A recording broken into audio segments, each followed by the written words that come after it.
તો સમાચાર અત્યારે અમદાવાદથી સામે આવી રહ્યા છે। અમદાવાદની અંદર સોલા સિવિલમાં ઓપીડીના કેસમાં વધારો થયો છે। સંખ્યામાં સતત વધારો નોંધાઈ રહ્યો છે।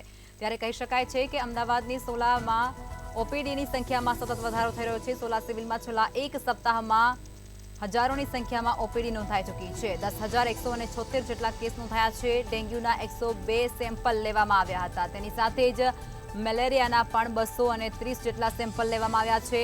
હોસ્પિટલમાં 1,624 જેટલા કેસ વાયરલ ઇન્ફેક્શનના પણ નોંધાયા છે। ત્યારે બેવડી ઋતુની અસર લોકોના સ્વાસ્થ્ય પર પડી રહી હોય તેવું સાફ વર્તાઈ રહ્યું છે। સોલા સિવિલમાં ઓપીડીની સંખ્યામાં સતત વધારો નોંધાઈ રહ્યો છે। સોલા સિવિલમાં છેલ્લા એક સપ્તાહની અંદર જ 10,176 જેટલા ઓપીડી નોંધાયા છે। ડેન્ગ્યુના કેસની વાત કરીએ તો ડેન્ગ્યુના 102 જેટલા સેમ્પલ લેવામાં આવ્યા છે। ઓપીડીના દર્દીઓ લગભગ 10,176 નોંધાયેલા અને દાખલ દર્દીઓ 945 અમારી હોસ્પિટલમાં જોવા મળેલા। એમાં જુદા જુદા રોગના આંકડાની નજર કરીએ તો ડેન્ગ્યુના અમારી હોસ્પિટલમાં 102 સેમ્પલ ગયા અઠવાડિયામાં લેવામાં આવેલા। એમાં એક પણ કેસ પોઝિટિવ જોવા ન મળેલો અને ડેથ રેટ પણ 0 છે। તો મેલેરિયાની વાત કરીએ તો મેલેરિયામાં અમારી હોસ્પિટલમાં ગયા અઠવાડિયામાં 230 સેમ્પલ લેવામાં આવેલા। એમાં એક પણ કેસ મેલેરિયાનો જોવા મળેલો ન હતો। તો ચિકનગુનિયાના કેસના સેમ્પલ 11 લેવામાં આવેલા।